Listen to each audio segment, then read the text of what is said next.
Amerika Birleşik Devletleri Dışişleri Bakanı Mike Pompeo, Pekin yönetiminin Çin dışında yaşayan Uygur Türklerinin iadesi için dünya ülkelerine yaptığı çağrıya karşı tüm devletlerin direnmesi gerektiğini söyledi.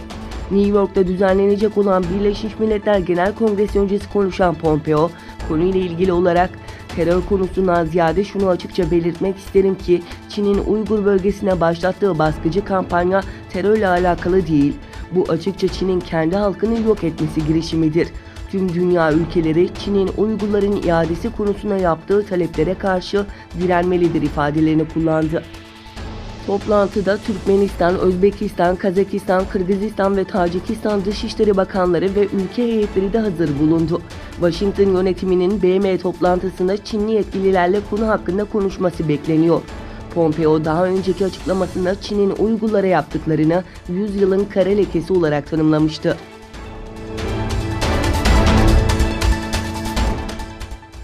Çin'in Hong Kong özel idari bölgesinde eylemler devam ederken protestocular çöp konteynerlarını ateşe verdi.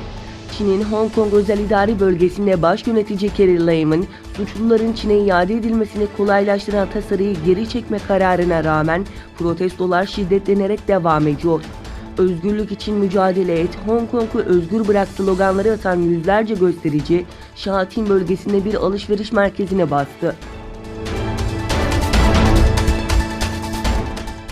Mısır'da Cuma akşamı Tahrir Meydanı'na çıkan Devlet Başkanı Abdülfettah Sisi karşıtı göstericilerin protestoları farklı şehirlere de yayılarak devam etti.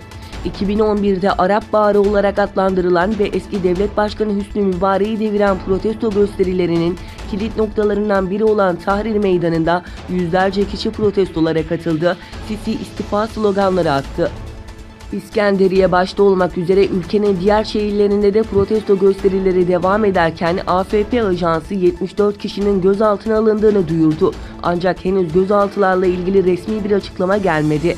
Gösteriler ilk olarak Sisi'ye yönelik yolsuzluk iddiaları sonrasında başlamıştı.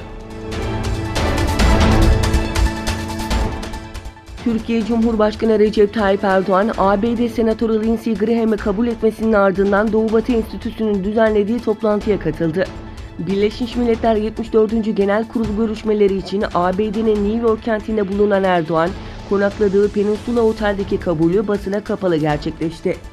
Erdoğan'la ikili görüşme gerçekleştiren ABD'li Cumhuriyetçi Senatör Lindsey Graham, Türkiye ile daha stratejik bir ilişki kurma noktasında umutluyum. Ayrıca Türkiye'nin F-35 programına geri dönmesi ve belki serbest ticaret anlaşması yapılması oldukça önemli dedi. ABD ordusu 51. bölgeye baskın yapmayı planlayanlara yönelik B-2 bombardıman uçakla göreceğiniz son şey bu olacak paylaşımı ile ilgili özür diledi. ABD ordusu bir süredir sosyal medya üzerinden örgütlenerek gizemli 51. bölgeye baskın yapmayı planladıklarını duyuran kalabalığa çok sert bir tehditte bulunduğunu açıkladı.